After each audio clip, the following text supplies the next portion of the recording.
This is the video covering our kinematics notes for Unit 3. I'm going to start by defining acceleration.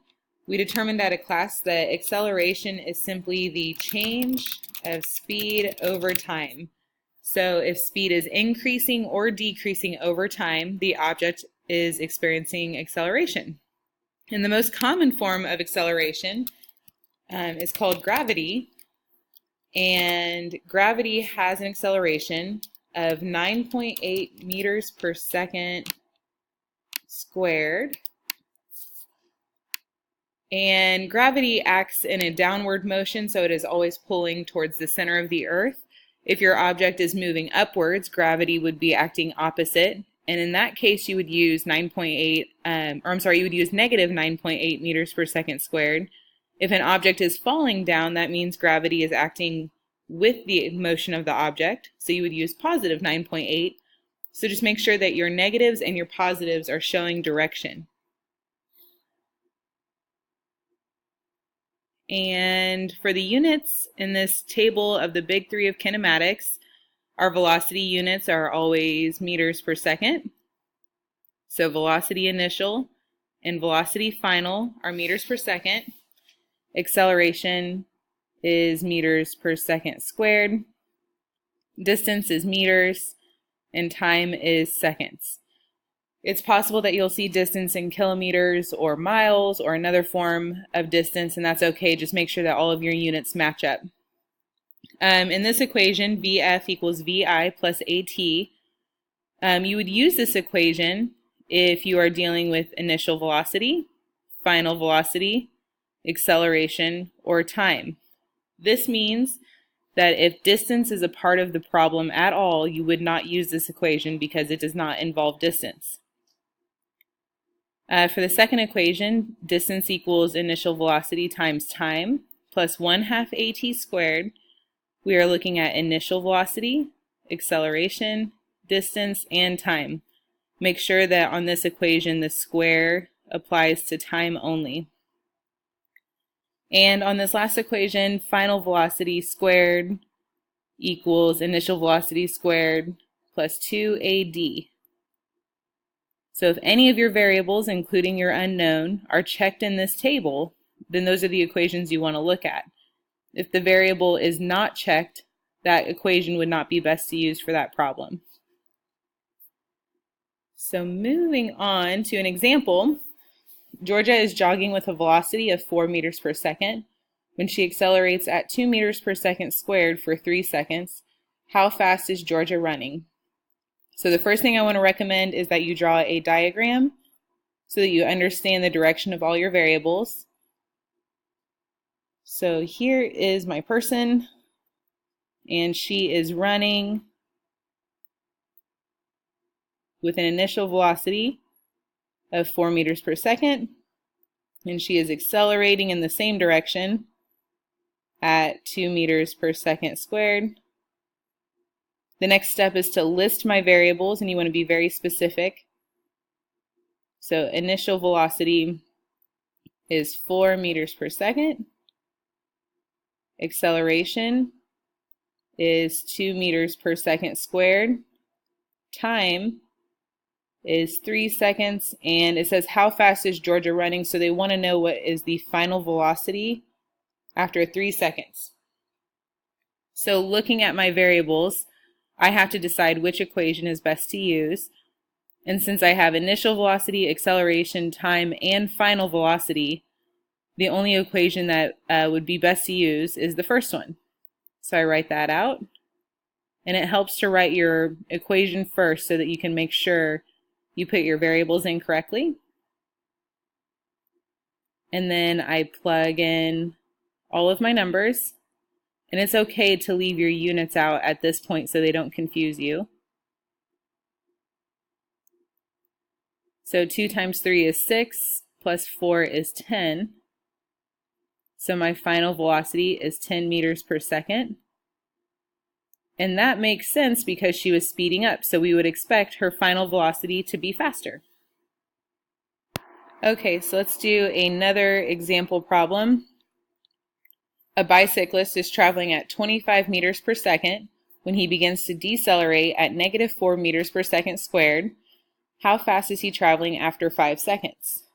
So this negative tells us that acceleration is acting against the bicyclist's motion, and we can assume that's probably slowing him down because it says decelerate and because it's negative.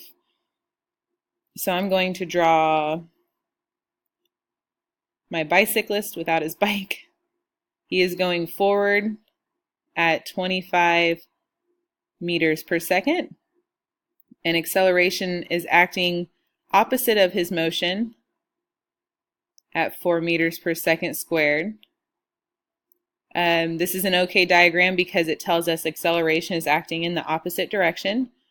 The next step is to list all of your variables. So VI equals 25 meters per second. Acceleration is -4 meters per second squared, and you want to keep that negative with it. And they want to know how fast is the bicyclist going after 5 seconds. So we are solving for our final velocity. The equation that we use for this one is the same as that first problem, because those are all of the variables that are included in the problem. And then my final step is to plug everything in. So 25 plus -4 times 5. So this simplifies to 25 minus 20, because -4 times 5 is -20. So 25 minus 20. And that means our final velocity is 5 meters per second. And that makes sense because the bicyclist was slowing down. So his final velocity should be less than his initial velocity. Okay, I'm going to do one more example problem for this video. Isaac Newton throws an apple straight up in the positive direction from 1 meters above the ground, reaching a maximum height of 35 meters. Neglecting air resistance, what is the ball's velocity when it hits the ground? So I'm going to draw a ball. Let me get my pen. Draw a ball.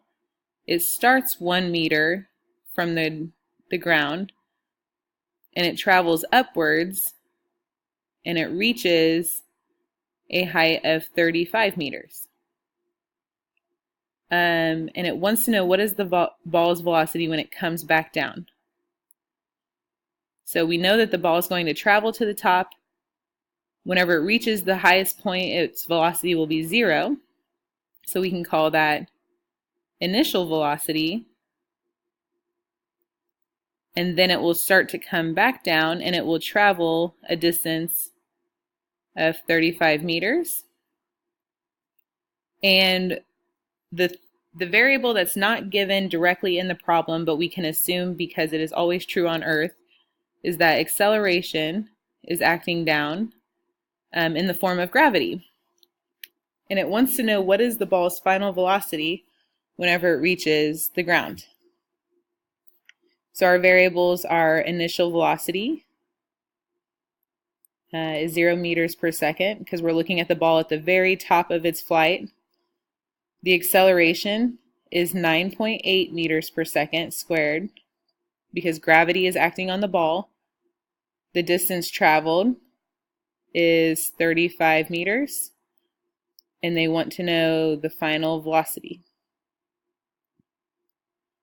So looking at our variables, and if we were to look back at our equations, we have final velocity, initial velocity, acceleration, and distance, but we do not have time.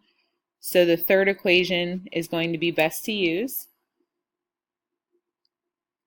So VF squared equals VI squared plus 2AD. And I start plugging in my variables. And I chose to have acceleration as positive 9.8 because the acceleration is acting in the same direction as the object's motion. So the motion is going down and the acceleration is going down. So I chose to keep everything positive so that it's easier to calculate. So we would do our calculations. Sorry, I forgot the squared here. We'd start simplifying, so 0 squared is 0. 2 times 9.8, let me get a calculator. 2 times 9.8 times 35 is 686. But we're not done because we need to get rid of this squared, so we're going to square root both sides. And our final velocity is 26.19 meters. And we would know that that is in the downward direction because the ball was falling. So 26.19 meters. And this is the kind of problem that you will want to pay attention to whenever we start shooting rockets and calculating velocities and time of our rockets.